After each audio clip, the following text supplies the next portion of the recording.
Hello everybody, my name is Rodgon. I'm an artist, teacher, mentor, cartoonist, illustrator, designer, graphic designer, and everything in between. And today I'm going to draw a little bit with you guys. So go grab your sketchbooks, go grab anything you want to draw with, and we are going to be talking about skulls and hard surfaces. This theme came about one of my subscribers over on Instagram that wanted a 360-degree rotation of a skull. So I'm going to attempt that as well as I can while explaining to you guys what you are seeing every single time that you guys are turning your head. I'm going to make you guys understand a little bit more about what the surface is you guys are seeing and what is poking out and like sticking out whenever you're drawing faces. That way you understand it a little bit more, and then that way you can create really awesome cartoon characters and drawings at your will, right? That way you can do anything you guys want with whatever head shapes that you guys want. And you guys will have the ability to be able to draw more awesome things that are more anatomically correct. As well as be able to draw your favorite characters a little bit better. So, oh, and also, we are one page away from finishing this sketchbook. A single page away from finishing this sketchbook. So, after this one, we finish off every sketchbook by drawing a drawing of yourself being successful, like yes, and we date it and it's done. So let's get to it. So the way that we are going to draw the skull is going to be a simplified version of the skull. That way we can actually explain the mapping points easier to more range of people. If you are a more advanced person and you are more ahead in your animation and your actual studies for this sort of stuff, keep in mind that visualizing things in 3D is also going to be something that's going to be tough even for the more advanced people. So try these exercises anyways. You guys will be surprised at how much you guys will actually learn, even if you have been doing this for a lot of time. Once you actually sit down and actually try to learn, it's going to enhance everything that you do, period. Even if you have like 20 years of experience. All right, let's see. Better lighting. Yeah, a little bit better, I guess. All right, so we have YouTube chat going. We have Invasion of the Asians. Hi, Rodgon. Creativa Diseños de Estudio. Hey, Rodgon, no audio. There's no audio. What? Hold on. Hello. I mean, it should. Yeah. It seems like it's fine. Hello. Hello. Hello, hello. Testing. 1, 2, 3. 1, 2, 3. Can you guys hear me? Yeah? Yeah? Yeah? Yeah? Yeah? No? Okay, cool. Alright. It seems right there that it's actually like picking up some audio, so there you go. Anyways, let's continue on. We are going to simplify the skull in this fashion. We are going to start identifying a couple parts of the skull. We are going to be identifying the eye sockets. Those eye sockets are going to provide us the knowledge of our cheekbone. The cheekbones will give us our nose canal.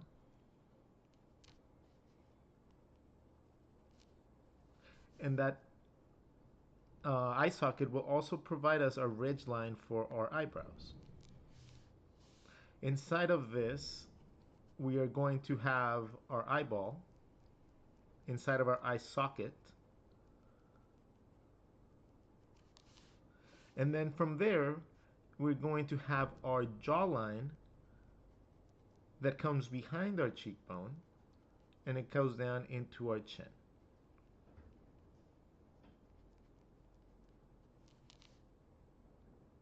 Okay, so these elements right here are going to be very important. The elements of the mouth are as well going to be quite important for later on, and we're going to like have to spend a while talking about just this area alone because it's a complex area to learn. But for now, we are just going to have a little bit of a divot for our teeth that matches up to our chin. Our forehead and our temples come in also from behind our initial eye socket, and then the head of our skull goes up like that. Now, what does this actually translate to in an actual drawing? Let me move. This is sticky.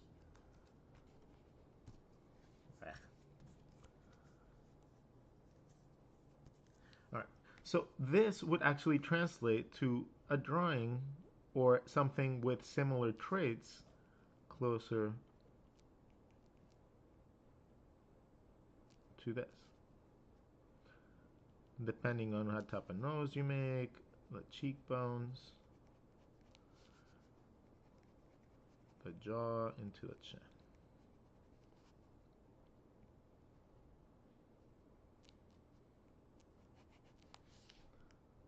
Right? Something like this would essentially be speaking about something drawn approximately like that when it comes down to proportions. The eyeball is still there completely. It's just that the eyelid covers a little bit of it. The upper eyelid is going to be whatever's left over that's not covering with the initial eyelid.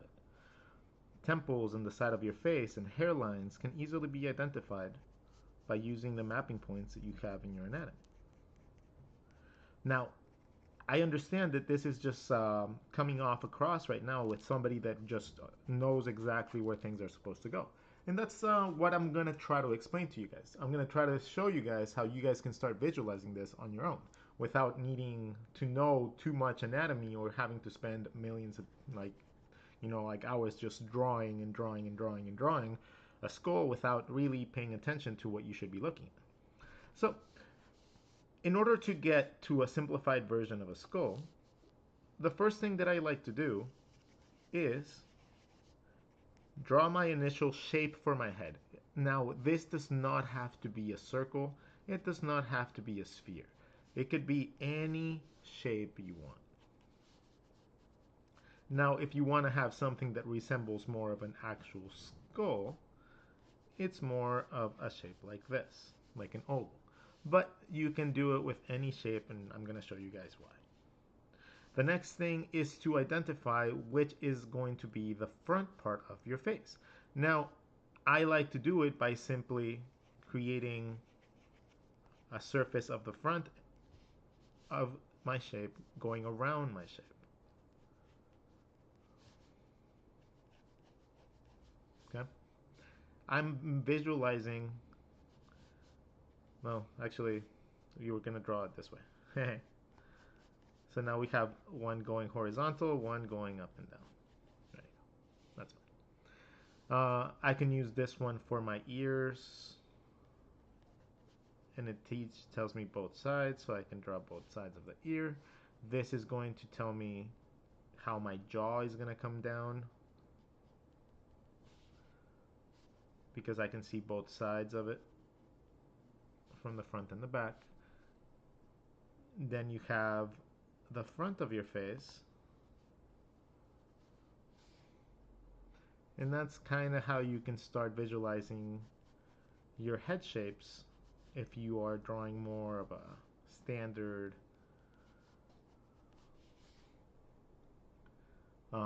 type of drawing for your things. But if you're just going to be drawing your own cartoony things, it's kind of, you just have to find two mapping points. The front, where your character is going to be looking, like the midpoint, and then your side points to identify where your ears are going to go.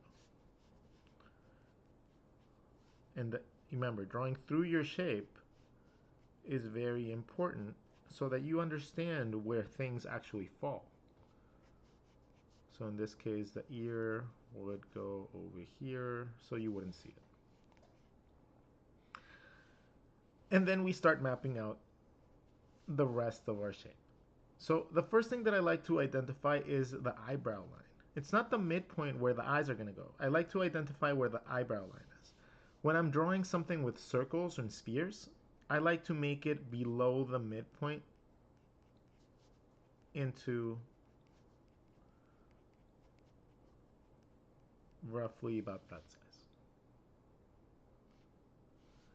So essentially the whole mask falls within the initial sphere. Okay? In this case, this is the middle. Let's make this guy with like little tiny features. So we'll make the eyebrow line, but we'll make the eye sockets really small. And for this guy, we'll keep him a little bit more like normal. So we'll make it more like that. When you're looking in 3/4 point of view, you got to remember that these shapes cut into your eyebrows a little bit, or into your face a little bit. And that's where you get that little divot from your 3/4 views.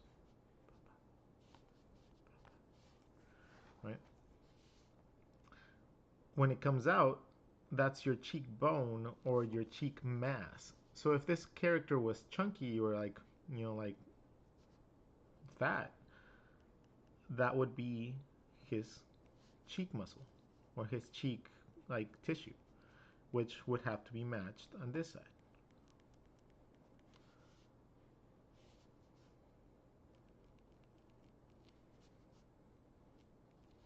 Okay?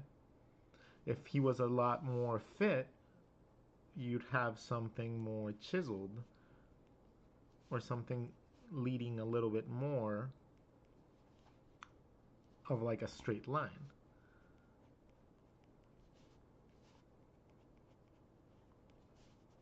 Right? With somebody that has like chiseled features. Or if you just have a normal person that you just want to draw an average character, just keep them without too many exaggerated features.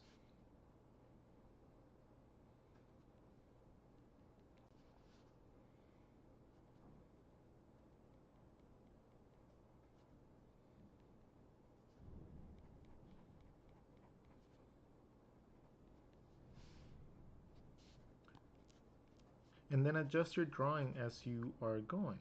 If you see that something's slightly off, like in this case it did look like it was a little bit off for me, start figuring out your flat surfaces. You already have the edges of your face by the mask as well. And start seeing how things are gonna like look out. In this case, the forehead might be a little bit too big, so bring it in. Remember, your sketchbook is the time and the place to make mistakes. Like, don't be afraid to mess up in your sketchbook. I honestly, most of the time, whenever I see people that just have super clean and pretty, perfect sketchbooks, I know for a fact that they're not learning. I know that they're not focused on learning, they're focused on doing something pretty, which is perfectly fine as well. But, I normally like I believe that people that have messy sketchbooks are the ones that are using them like for their intended purpose. So all these can be different styles for different purposes. Animation. But this is like just a simple way to visualize like real anatomy, but simplify it to the point where it's easy to digest.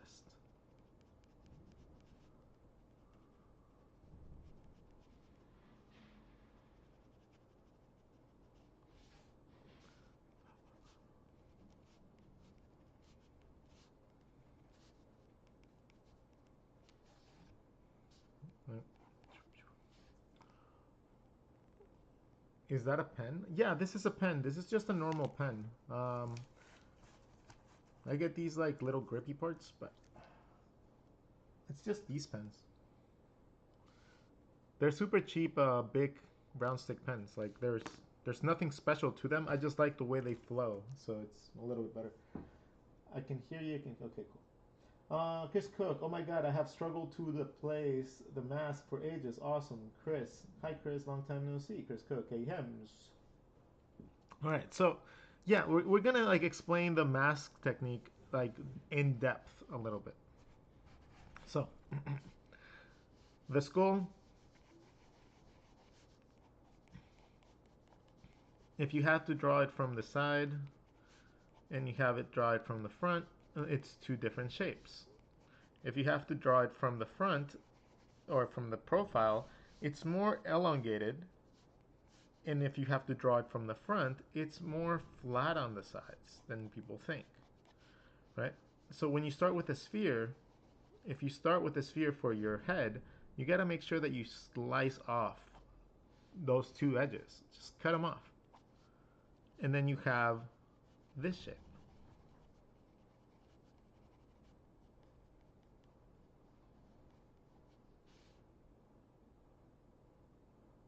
So once you have this shape, it's a lot easier to get the head shapes that you want.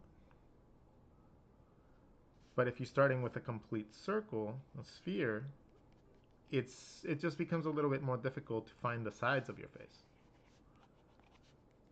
So that is tip number one. Tip number two is that your face is relatively close to the front of your head. Like most of your features reside about a fourth of your way into your head.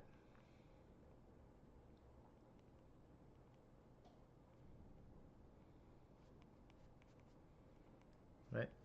Most of your features will reside within a fourth of the front of your head.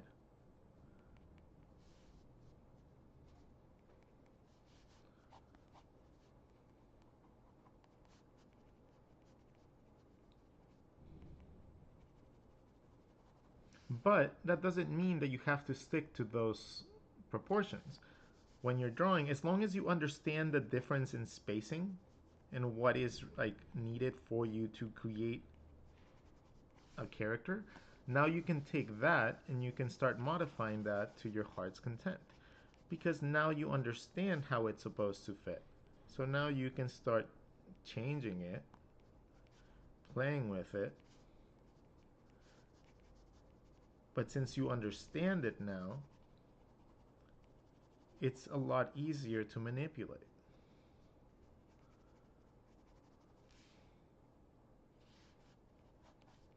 And eventually you'll get to the point where you can draw heads from any shape and make them look really good.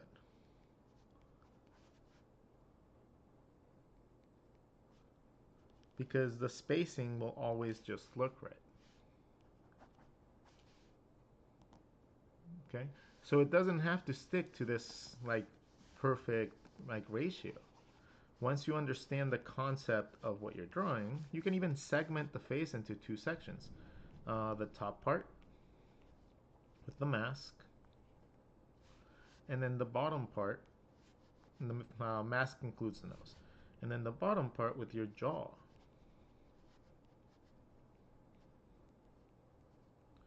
And the more you're able to see things separately as different identities, different things that can be modified, it's going to be easier for you to create more interesting, more in-depth things. Now from the front, you have these two flat sides with a little bit of a curvature because of your cheekbone, depending on how wide your cheekbone is. Most of the time your cheekbone won't even extrude from past your face, so you'll stay right there. Right? Your mask, cheekbone, like that. Your cheekbone will lead down to your jaw. The jaw, this little curvature right here, happens where your teeth end.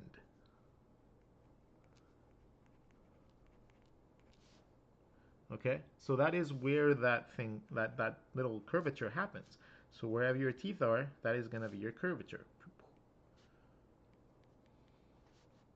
If that's where your that back of your teeth are, your front of your teeth are going to be around right here, which means my mouth has to be around there. This is my nose canal. However wide my nose canal is, that's how wide my nose is going to be. So if you have two characters that have, one of them has that, and then the other one has that as a nose canal, this one's nose is going to be really small, this one's nose is going to be really big.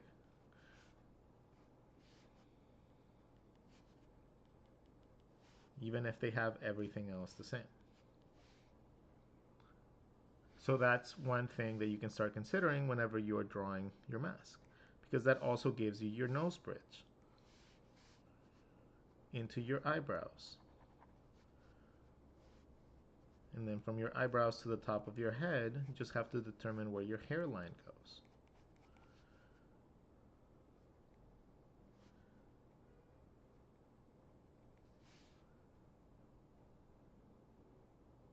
When you're drawing 3/4, do the same thing. But you gotta make sure that this little divot that happens when you draw a profile, that you draw that in there too. And that's going to be roughly as wide as how big you want your eyes to be. This opening in your mask is going to be roughly how big you want your eyes to be, because that's where your eyes are going to fit. Your eyebrows at the top, your eyes, and then your cheeks. So if you make your mask really tall, you're going to have much taller eyes. If you make your mask a little smaller, you're going to have much smaller eyes.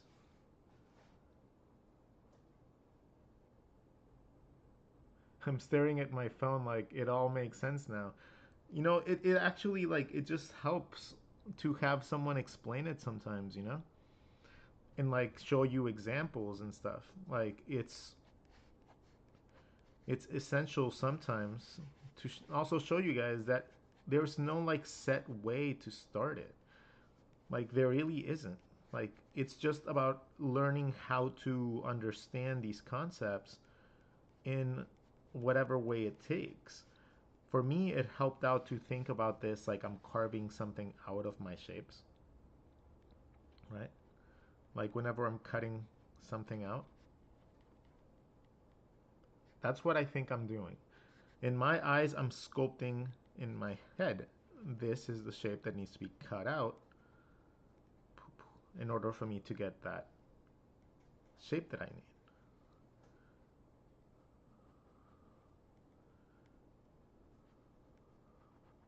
My eye sits within that shape.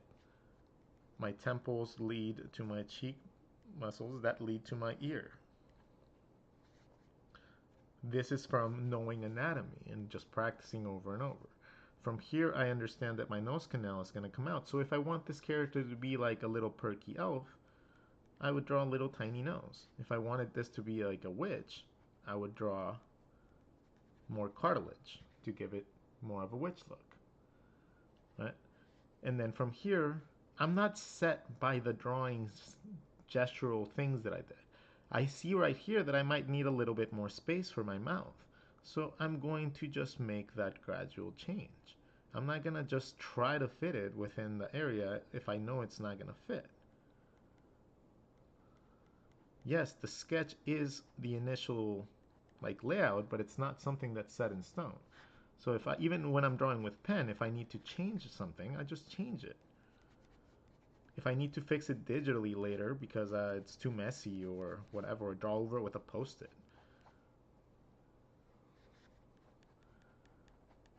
But the goal is to keep getting and being self-critical as well so that you understand what you are doing wrong. All right, let's see more examples. what I love about your teaching is you give us the tools to make your own style, not teaching to do.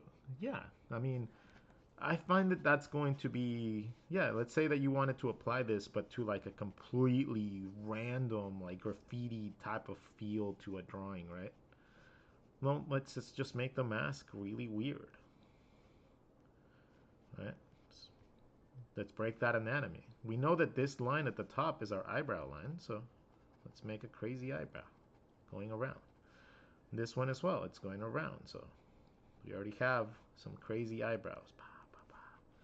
Then if you want to draw like a crazy mouth, we can draw the mouth like a rubber band.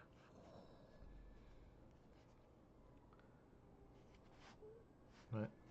The rubber band, well, I'm already seeing that this could potentially be the underside of the mouth, where some teeth could come out.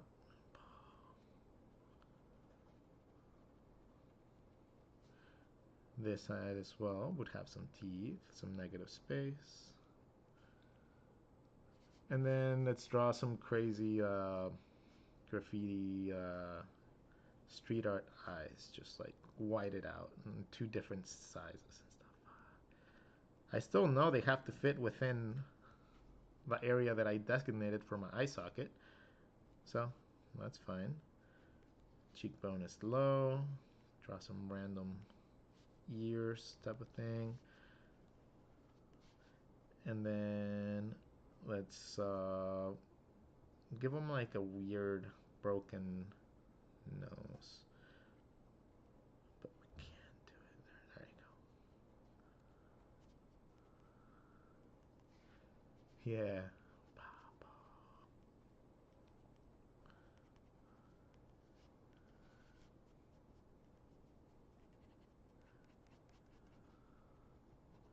And they're all boxy all the time.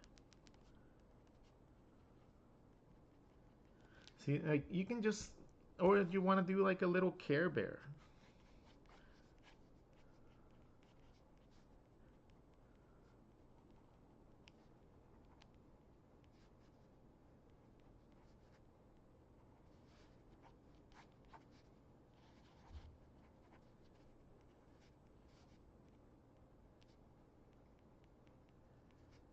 Right?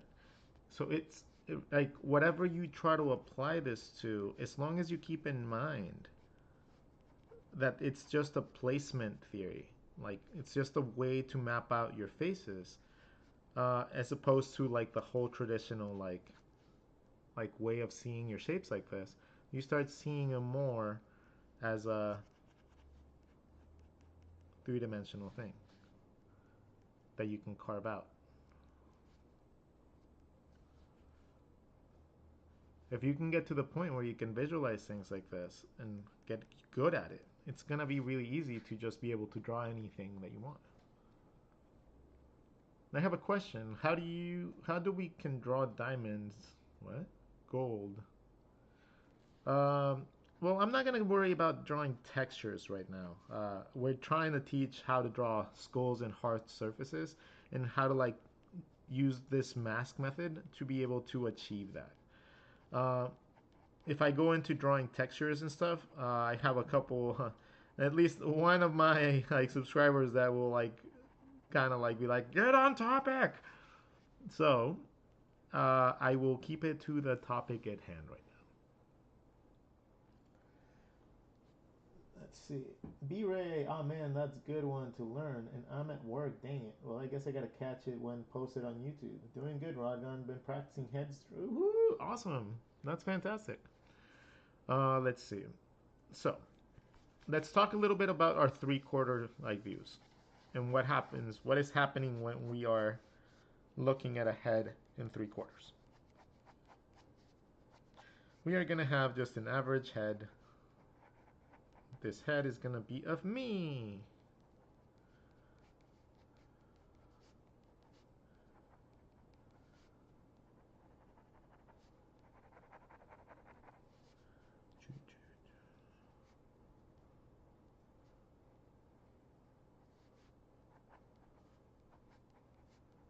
There you go. Good old Rodgon. what are we looking at whenever we are looking at a drawing? When we have to draw something from a 3/4 point of view?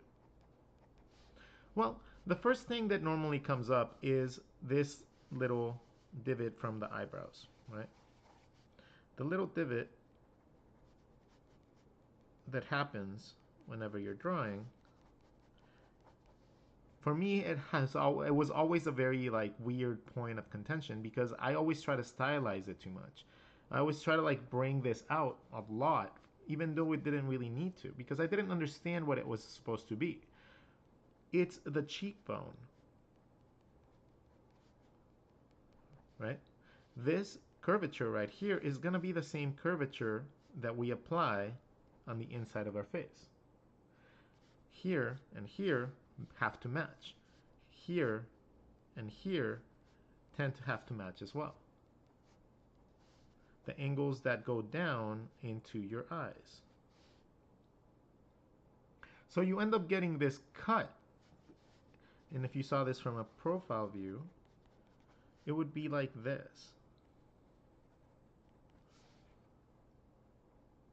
Right? You have this little divot, which is where your eyebrows go into your nose bridge and then your nose comes out.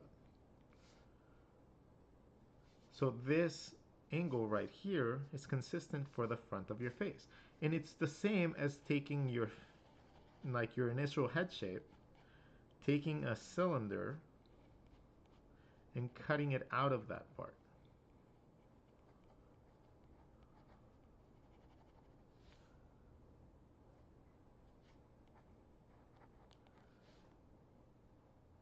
There's a million ways to try to visualize it, but this is just like, that's the concept of what you're seeing. You're seeing your temple from your eyebrow, or from your eye socket.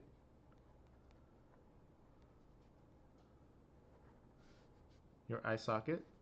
Then you're seeing your cheekbone. And then depending on how physically fit or how tight your like face like skin is, you either have connection directly to your chin, or you have muscle or tissue that makes you look a little bit chunkier. Now, then you have the inside of your head, which is this part. You don't see the jaw, no jaw on this side, by the way. You don't see the jaw on this side except for like the chin. That's the only part of the jaw that you see. Your jaw is actually back here, connecting to your ear. From here, that is where your neck comes from. From your jaw. From the bottom of your jaw. So you have to know how to identify both sides of the ears. And then this side of the face is your jaw. Papa, that is your jawbone. So if you have a really wide jaw,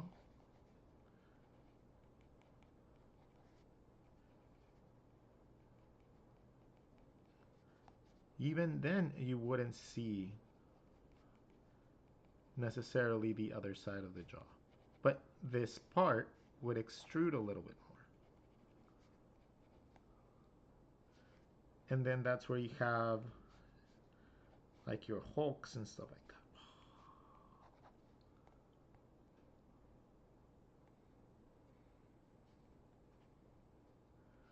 So, okay, so that is what you're seeing when you're doing a 3/4 point of view. This middle part is your nose bridge.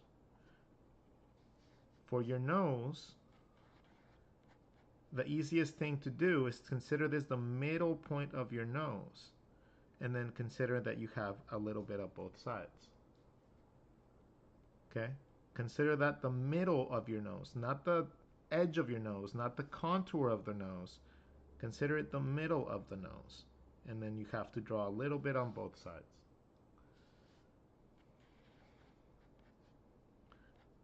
Middle of my nose, and then I have to draw a little bit of both sides.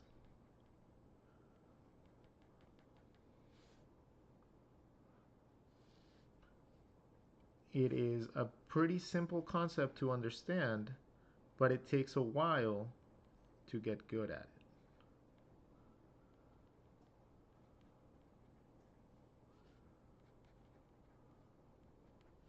Once you have your nose, you can create your mask around your nose if needed. So it also teaches you to be able to learn how to draw from different angles or from different body part positions. Once you have one area mapped out, the rest can come easily because you already understand how they're supposed to connect.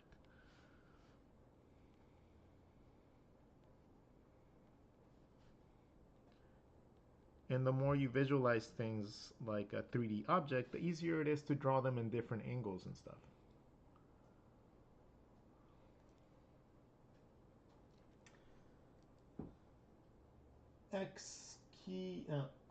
XKXQB, hello, Dow Jodan. My cheekbones are always way too big. Holy cow, that helps. Hi, Rodgon and Rodlings. Hey. So yeah, like the cheekbone, normally when we're drawing like cheekbones and we're drawing characters that are cute or something, we tend to overly exaggerate that like this a lot.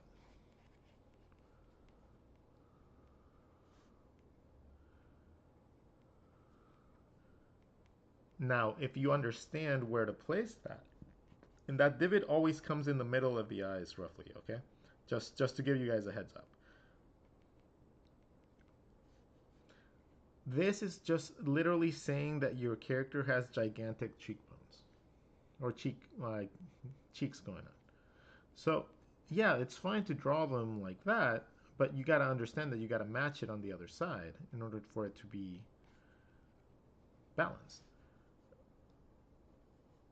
Then there's people with no cheekbones.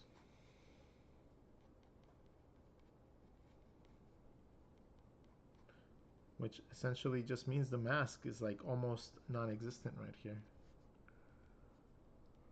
People without even necks.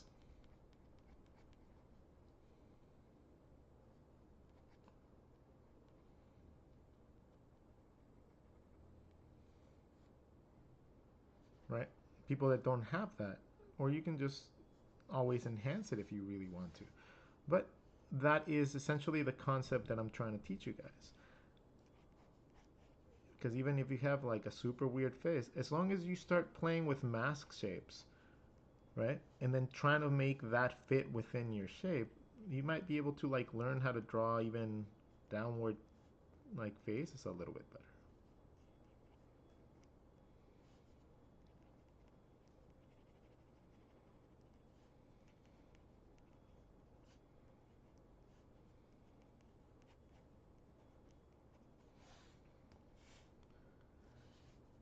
And the more that you practice these random like head positionings and head like shapes and stuff like that, the more you're going to add to your mental library, and therefore you'll be able to come up with a lot more interesting designs for everything you do, because you'll be able to just get this from your brain.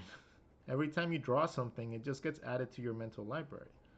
So there's nothing stopping you from just adding a ton of different things and then calling to them whenever you need them. Like these are excellent examples of exercises to practice if you want to learn how to draw caricatures. Like move your cheekbones up and see what happens, right? The mask does not have to stay contained to the inside of the face because why? There's no rules. There's no like, it's just a mapping system. So if you want to change something of it, once you understand it, now you can. Once you understand something, now you get to break the rules if you want to. But getting to learn the rules is step one. Breaking them and learning how to break them is step two.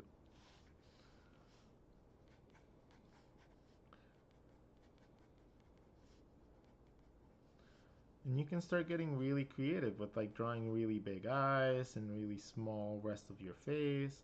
You can start playing with exaggerations and proportions and stuff like that. But now you can. Now you can because it'll be easier for you to understand.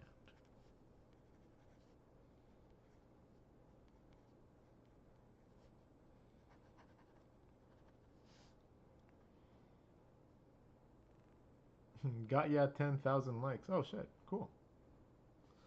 Awesome. All right, so let's see. What other elements of the skull and hard surfaces of the skull are necessary to learn? The chin. The chin is actually quite the important one that, like, I don't think most people talk about.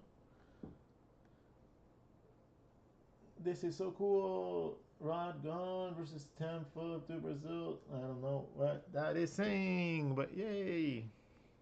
Okay, so the chin and the jaw. The easiest way that I found to learn how to draw that is to practice drawing through your shape. So identify 2 points, it's like your ears, and then finding how that shape would connect to your chin.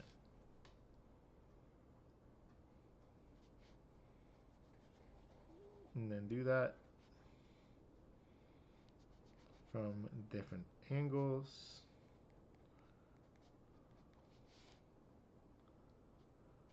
And then when you're ready to add another element to this,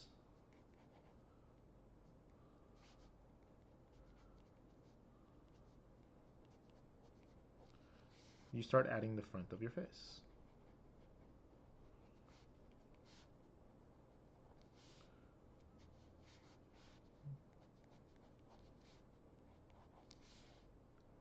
And then you already have your neck points and your ears, so now you know exactly where your neck is going to come from.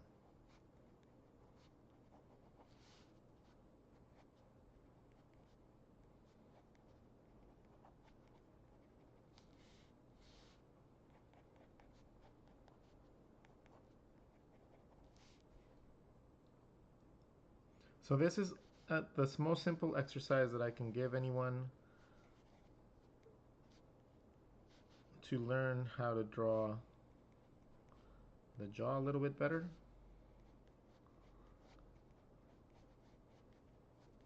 Is to start doing exercises like these.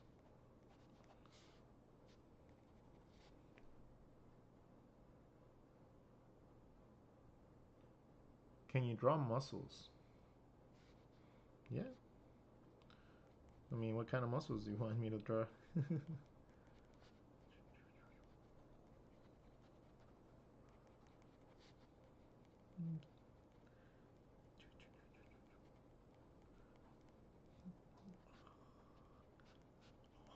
Muscles. The bicep and the tricep and all the forearm muscles.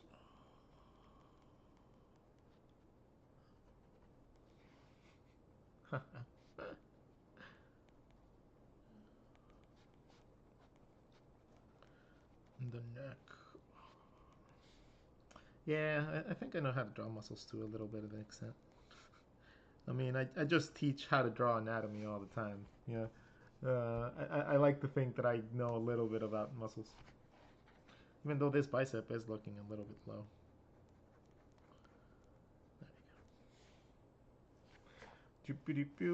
All right, let's see. We are almost done with the page.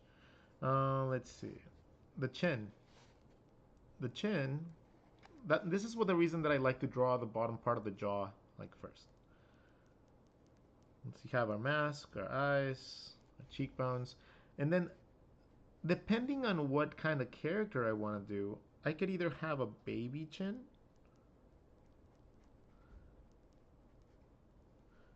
a massive chin, no chin at all, or anything in between. And that's why I'm very, very, very, like, I just like drawing the bottom part of my face after I finish drawing my where my features are gonna go. because sometimes I don't know what type of face and like what type of facial expression I'm gonna be making with my character. So sometimes facial expressions push your like face down and you end up with like double chins and stuff like that. If you open your mouth too much, you end up with like a different angle for your like jaw. You know, all that stuff changes whenever you are drawing your characters. So that's why I like to draw my static shapes, which is my skull, and the parts that don't move. So for me, it's the eye sockets, chin, like cheekbones, and upper teeth. For me, those are the elements that I look for when I'm trying to draw really quickly.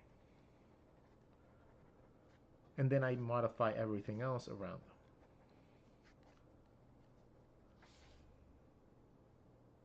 And that to me makes a lot more sense than trying to draw everything from a sphere all the time with little crosses and stuff.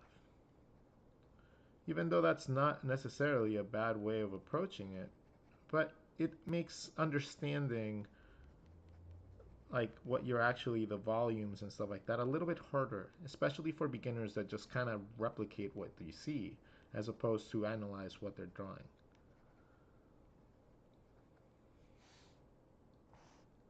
But anyways, with that being said, I think we are going to be calling it a day for today. Thank you guys so much for keeping me company. Tomorrow we will be doing the last page of our sketchbook. So this is going to be an appreciation and Q&A thing for you guys. So bring questions. I will be more than happy to answer questions that are about my life, about what you guys think that I should do with my channel, everything like that. So that'll be like more of an appreciation type of thing, like Q&A with Rod. Feel free to ask whatever random stuff you guys want. At the least, I will just not answer it if it's like weird. So feel free to be as open as you want. And yeah, let me know. Like over the last 3 months, we have done a lot of lessons. A lot of lessons have been said and done over the last 3 months. I would love you guys' feedback. I am trying to make this into a full-time career, so I appreciate all your guys' time and attention a lot. And I would also love your feedback and let me know what you guys think. If it's positive, please leave a cool story on Instagram or TikTok or mention me or share my stuff with someone. That is invaluable to new creators. Not necessarily that I'm a new creator, but it's just invaluable if I want to keep growing. So if you guys do want to see me succeed, very simple things like liking these videos a lot, subscribing to my channels on YouTube and TikTok help out a lot.